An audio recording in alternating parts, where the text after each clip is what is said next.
Welcome to the Sideline. I'm Andy Katz. Well, this is going to be a home for a lot of original content in college sports and beyond. Now, of course, you're going to get a lot of that similar content that I produce for NCAA platforms, Big Ten Network, and other places. But I needed a home for a lot of those interviews with the newsmakers in this space. So where are you going to find it? Right here at the Sideline. Let's get to it. And welcome everyone to another episode here in the off-season in advance of the NBA draft. And I'm pleased to be joined by Kevin Boyle, head coach at Spire Academy. Kevin has had an unbelievable career playing basketball and, of course, coaching. And this is his latest stop, which I want to get to here momentarily. But first, Kevin, let's deal with your unbelievable roster that you had at Montverde, a nationally ranked prep school outside of Orlando. Right off the bat, you have lottery picks. Cooper Flagg, going to be the number one draft pick. Duke. Derek Queen, Maryland, he'll be in the lottery. Asa Newell from Georgia, he'll be somewhere in that lottery. And Liam McNeely from UConn, somewhere in that lottery. So unbelievable that you've got four players in one draft that high up. Just macro-wise, what are your emotions of knowing that you coached just 2 years ago, four NBA lottery type picks? Well, it seems amazing because when you're in it and around them, you kind of lose sight of how good they are. And as a team and as with individuals, you're always trying to get them better and get them to reach their heights as a player and a team. And then when you get away from it and you watch them in college last year, you really start to reflect how good all these guys were individually, but also collectively. It was probably, arguably, one of the two best high school teams of all time. If it's one of two, what do you think the other one is? Well, clearly the other one was the team that I happened to coach too was the 2020 team that had three lottery picks with Cade Cunningham, Scotty Barnes, Moses Moody, and Day'Ron Sharpe, and 4 first-round picks and 6 current NBA players. So that would be a great game and a great conversation. All right, so let's pick down each one. And I know it's now 2 years since you coached them, but you saw them mature. You took them, here, and then they went up another notch. So let's deal with Cooper Flagg first. What did you see in him and that you were able to sort of tap into during the time that you had him? Well, first of all, he's just such a competitor and, has a great family, Kelly, Ralph, his brother Ace, and everybody's so competitive in the family. And meeting Kelly initially and Ralph, I just could see where he gets the fire from, the competitiveness from, and at a different level. But I think with Cooper, he was, because he was in Maine where, he's beloved and it's a great state, but he was one of the biggest guys and probably even as a freshman in most games. So even though he was talented, he still played around the basket a little more, could leave guys on the perimeter and go block shots. There wasn't maybe as many good playmakers in the rosters throughout the games. So I saw with him a guy that had great potential, and you knew he was going to be a pro potentially. I didn't know if he was going to be this good of a high school player and get where he's going to be the number one pick in the draft. But you knew he had great talent, and he really converted from a kind of a 4-5 to kind of a basketball player where he could play to, really very comfortable, has a 3-4, even bringing the ball up, has a lot of taller guys doing the NBA today. Derek Queen, I covered him quite a bit, obviously, with the Big Ten and the Big Ten Network. And then I was there for Turner. We hit the shot, arguably one of the shots that we've seen in quite some time in the NCAA tournament to knock off Colorado State, to allow Maryland to advance to the Sweet 16. He's lovable. He's got great character, great feet for his size, nimble. What was it about Derek? Well, Derek was interesting because he came to us when he was a sophomore. So we had 3 years with Derek. It took about a year and a quarter for us to play him, even though he was talented, because he just, needed to learn how to work harder and get in shape. But he was a great kid, great personality. And he was, to me, and I don't mean this negatively, I mean this positively, he's a poor version of the Joker, which means you're a great player. When you talk about the MVP of the league, because he's as skilled as anybody his size. He's an incredible passer. I think he's going to be a really, really good pro. And he's a great teammate. He's a great personality. And what he really is, he's got tremendous intelligence on and off the court. He's a really smart basketball player. And if you put in new plays, new sets, new drills, he knows where everybody's supposed to be the next day you're doing it. And he's telling and correcting other guys, the guards and the wings where they're supposed to be in a new set. So he's going to do, I think he's going to do really, really well in the pros. He was just a great personality and great to be around. What I thought was great too in that shot was it sort of epitomized his game and his ability in that here he is away from the basket. He's got to put the ball on the floor. He's got to know time and score. He's got to go angles because he, kisses it off the glass. What was it about that when you saw that, like that shot that showed his, high basketball IQ? Well, I think what you just mentioned, obviously was a hard shot. You're moving quick to your left. And I don't know if Derek ever moves too quick though, but he was moving to his left. And, it was the guy kind of went by him a little bit and he had to use the glass and at a difficult angle at a shot that's, not a high percentage shot, but it's a pretty good percentage shot for him because he's got a really good touch around the basket. And I think the other thing that he's really developed is his 15-footers, 17-footers grew through the year where he started making a three here and there. And I think he'll be a very good, screen and pop shooter if they both go with the guard. And eventually be able to get that where you keep you honest three in the NBA. That's going to make him really difficult to guard with everybody staying home and never leaving anybody. It's kind of like him playing one. It's almost like TJ McConnell in a different size where he plays one-on-one. It seems like everybody's stuck to their man. He's playing one-on-one, dribbling around and attacking the basket. If he has good shooters around him, he's going to really abuse a lot of the fives in the game in the one-on-one scenarios with his footwork, with his feet, with his shot fakes, and with his skill around the basket.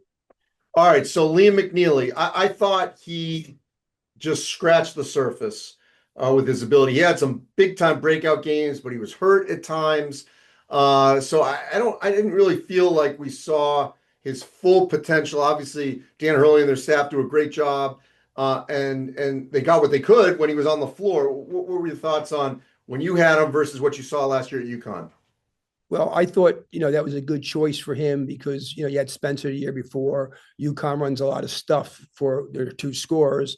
And I think that's where Liam's best. Liam, what I loved about him when I went is, first of all, his mom's fabulous, Ashley, and grandparents, family, everybody's terrific. Just a really, really great family. But he came, when I went to see him in Texas, he did a good, very interesting thing to me. He didn't ask who was on the team, didn't care who we had. He was just coming to play, for me at Montverde. And that's what is a real competitor. He doesn't worry about who else is there. He knows he's going to figure it out. And he really had to. And when he first was with us as a junior, I didn't think he would start. And he figured it out after about a month and a half. He had a guard better. He had a rebound. And he started doing that. And it was a really good situation for him playing with other good players, because he got less isolation and more becoming a spot shooter, a coming off a pin down shooter, a coming off a zoom handoff shooter, driving closeouts or driving zoom handoffs when guys are trailing, the bigs weren't helping enough. He really got good in those areas. And those are the areas I try to emphasize to him that will make you a pro. You're not going to be an isolation guy in that world.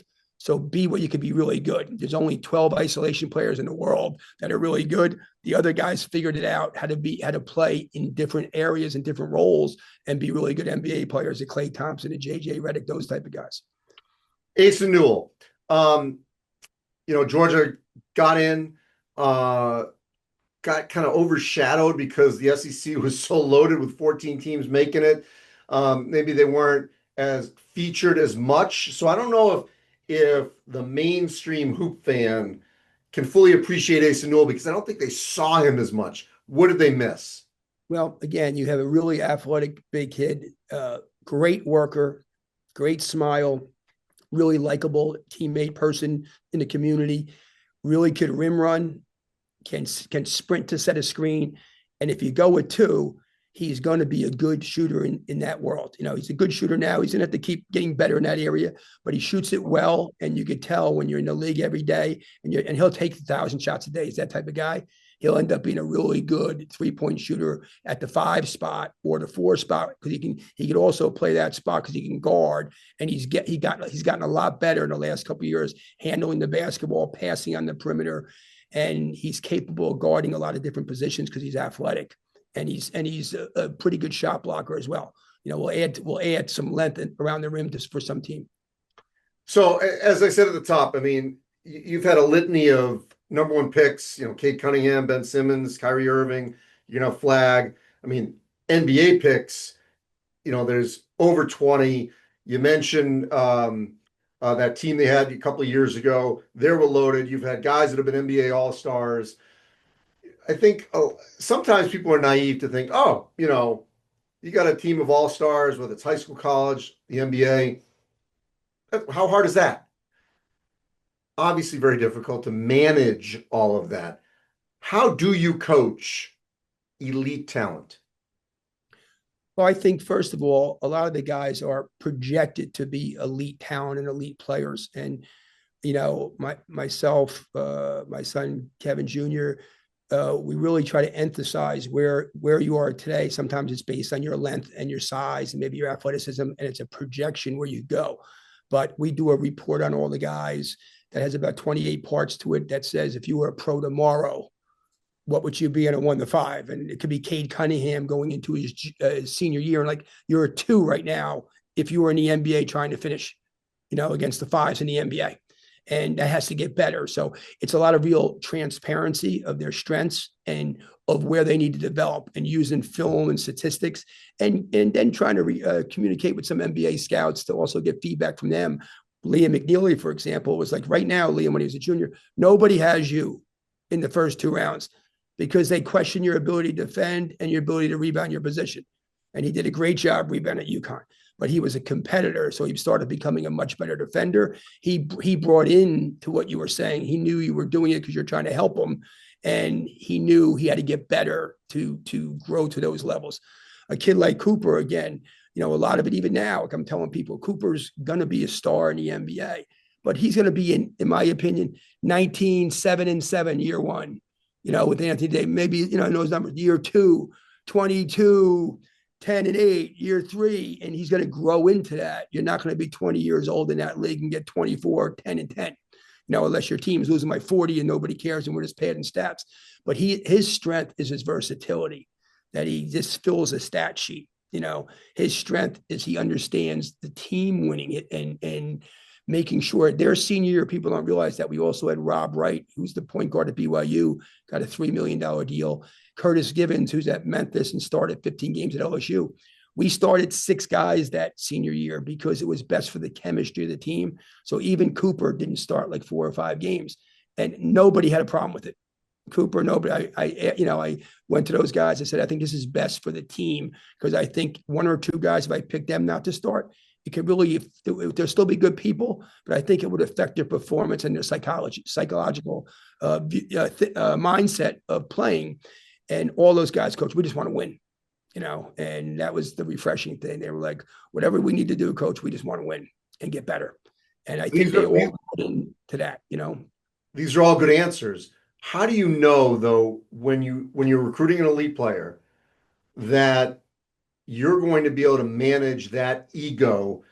And I hate to say, like, the older guy or whatever, and we're, I think, comparable ages, or actually you may be a little older than me, but I mean, this era, it's a lot of, no consequences and all that. And, like, how do you manage the ego? These kids in the 80s weren't playing on the blacktop. They weren't playing with chain nets, in the heat of the summer. Everything's air conditioned in the gym and all that. Everything's handed to them. How do you manage all of that? Well, first of all, we make sure that's checked at the door, that our goal is to get you. We're not afraid to talk about the NBA. Like, you have potential to be a 2nd round pick. You have potential to be a 1st round pick. You could be a lottery pick, but it's only going to happen if A, B, and C happen. We get stronger in the weight room. Okay. We get, stay strong mentally, and then our skill level develops.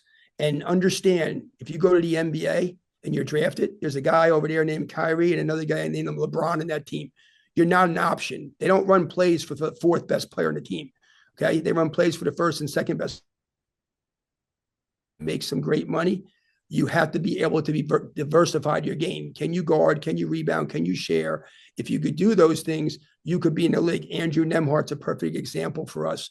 He probably averaged 9 points a game as a senior for us, but he did everything right. He had Mike DeVoe. He had two guys from Serbia, that great players in Serbia, and he always guarded well, worked hard on defense, shared the ball. And I probably told 20 NBA teams to take him in the first round. He's going to be minimally a great backup. He's been a terrific starter, and a really good player, and, for Indiana for 3 years. So again, I think it's a thing that we're going to coach you very respectfully, but we're going to coach you hard. If you don't want that, then just, you can get on a flight and go home. But we're going to be respectful at all times. But you can't tell me you want to be a pro and don't work hard. You can't tell me you want to be a pro and don't do what you're supposed to do in school. And you can't tell me you want to be a pro and don't work in the weight room. And if you don't want to do those things, then I'm shortchanging you and I'm hurting you if I let you get away with it. And that's what my thing with Derek Queen was. For a year until Christmas time, his junior year, he was barely playing and he was talented. And then it finally got to the point was he either going to leave or stay. And he came back and he had 34 against John Ball the first day. I'm like, you start when you tell me you start. You're one of the best guys, but you'll never make the pros if your motor doesn't get better. And it still has a level it's got to go to without question, but he's made nice progress. And that's the other thing too, as a coach, you can't expect the guy to go from a 50 to 100 in anything. So if you're going to take a guy that needs to develop his attitude, his work ethic, his skill, you also have to recognize it's going to take some time for him to develop that. And as long as the progress is being made, then you need to be okay with that if you're coaching a guy, so. So we go from Jersey, the Seton Hall path. So you go from there to, figuring out, okay, I can only take my game to a certain level. Now I've got to be, what am I going to do? At what point in your life, in your younger life, did you say, you know what, I can do this. I can be a coach? Well, it was funny. My father was the head of an electrical union and he coached grammar school basketball. And I was in a restaurant and one of his old players from years and years ago came up to me and says, hey, can you coach the same St. Joseph and Roselle 8th grade team? And he goes, they actually play next Saturday. So I coached, I think we lost 88-11. The first game, I had all these little 7th graders. And I was working at Gallo Wine, and then I just practiced them like 6 days a week, every day. And then next year they were really good. And I think they were like 27-2 or something. And the principal of St. Patrick's in New Jersey, his son was on that team.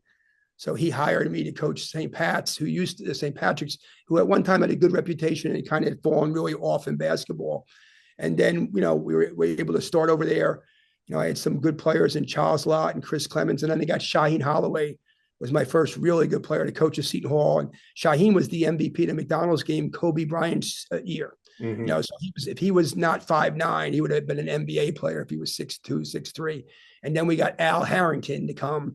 And, he was a national player of the year in 1998. So we started getting a good reputation, and Samuel D'Alembert and Corey Fisher and a bunch of guys. And then I, went to Montverde because, St. Pat's, it was just hard to make any money in a small Catholic school. And Montverde was, a really nice campus in Florida. And Casey Kesselring hired me there. And, we lost in a national championship our first year. And then we won 8 of the next 12 national championships, and, had great fortune of being able to attract really good players. And, it's a bunch of guys. I don't even know the numbers, probably like 17 or 18 guys in the pros playing currently, mostly from there. And I guess Kyrie Irving from St. Patrick's is still playing, So what was the reason going from Montverde, Florida to now Spire Academy in Ohio?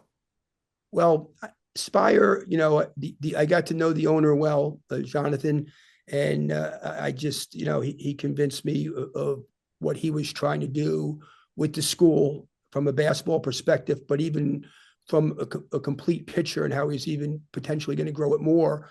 And, so it was very interesting. It was a good offer for me and my family to be at Spire.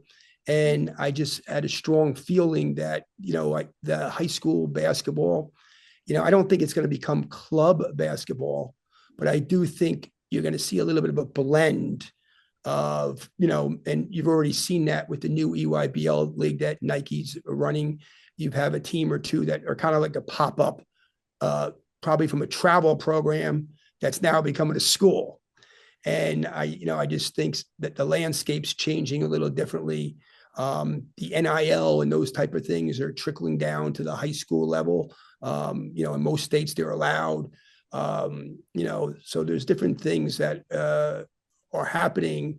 And I just think, and the other thing that really impressed me was the institute they have. I think that's going to be a real attraction to marketers and to, if it's shoe companies or people marketing products.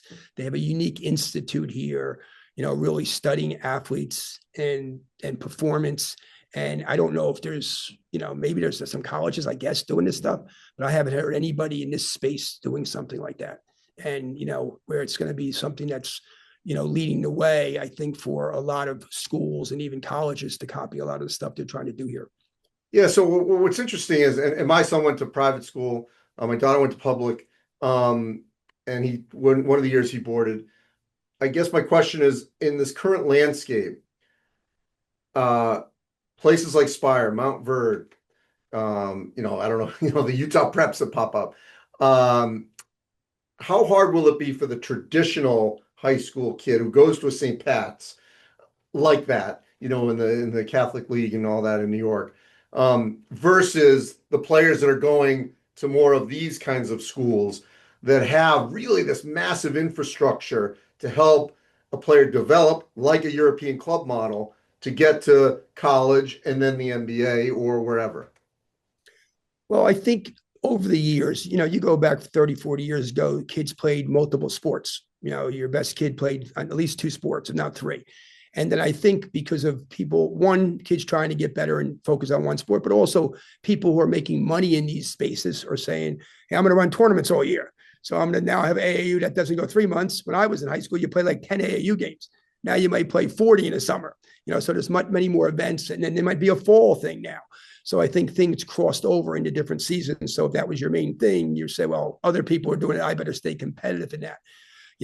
Some of the states have rules that, I'm not saying they're wrong or bad, but they may limit your access to your coach. And I was in New Jersey. You couldn't start practice to November 15th or something it was at one point. Then it was around after Thanksgiving. So, if you're trying to be a pro and kids in Europe are trying to do this and you're saying, wait, I could go to this school and go half of August, like Montverde or here, August, September, October, November, December, January, February, March, into April. So 8 or 9 months that we're going 6 days a week. If you feel they have a staff that's capable of helping you and growing you, that doesn't mean these traditional schools don't have very good coaches, but some of them are limited in that area. Some of them are limited also in the ability to attract enough kids because you're limited to your area, your school, or your community, and the competition. Cooper Flag, for example, he outgrew the competition. He had to get to it. Rob Wright, is at Roman Catholic, a really good school, but he comes into us, and the first 2 weeks, he struggles with getting a lot of shots blocked by Asa Newell and Cooper Flag. Well, guess what? He starts figuring it out. He starts going to his floater more. He starts keeping it and not shooting and bringing the dribble back out. Okay. Starts pulling up a little bit more. He goes to BYU and he goes to Baylor. And because he's ready and experienced that, he goes and takes the starting spot from Jeremy Roach. And he's making about $300,000. If he wasn't ready, now he'd be starting this year at Baylor, probably making 7-8. He was ready. Now he's making $3 million because he was ready to go in and play and compete. And a lot of it, we sell the guys when we get them is, a lot of times we've had a lot of talent. People say, how did you get that many guys to come and play together? It's one, selling to them, like I said before, how you fit in the NBA. And that doesn't mean you can't grow to a star. Pascal Siakam, Kawhi Leonard, they played roles and grew into stars, but they got a chance to negotiate and get more shots and had some power in their voice because they could get on the court and compete defensively and rebound. And they were of value to the program and the team. If they were just a scorer, a lot of guys are just scorers and they're gone. Mm-hmm. They don't know how to be anything but that. And there's very few of those guys that are just scorers that are allowed anymore. It's like I said, maybe name an isolation player. Most camps that you talk to kids stop at about 7 or 8. Well, I said, there's 550 people playing in the NBA and the G League, and you could only name 8 isolation players. If I was you, I'd try to be the other 542 and figure out how they made it. And we do a lot of that with our guys too. We'll look at pro players. So we'll give them an example of somebody we feel they could be like. And we want you to be your own person, your own brand. But it's like a coach. You steal a play and then you add to it and make it better. As a player, learn from somebody else who's like you athletically, size-wise, and is successful in the NBA, and why. And I'm going to copy that and then get better and add to that. But don't, learn from somebody who didn't make it and, too stubborn to realize that, it's not about you. It's about winning and impact winning. Last thing for you, Kevin. Not everyone has the chance to move up. You've thrived as a Hall of Fame coach at this level. Why didn't you? Well, I think one time years ago, I was looking at St. Peter's College where I played at Seton Hall. And like I said, I played for Bill Rafferty shortly, PJ Carlissimo, and then Bob Duquette was a really good coach at St. Peter's. So I got to learn from a lot of different minds.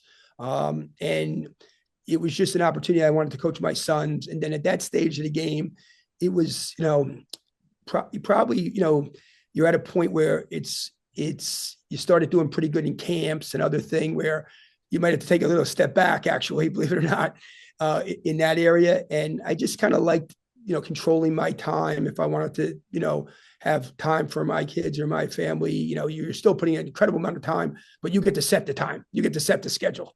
You get to throw everybody out of practice when you're really going to your daughter's dance recital and tell the team you're coming back at 6 a.m.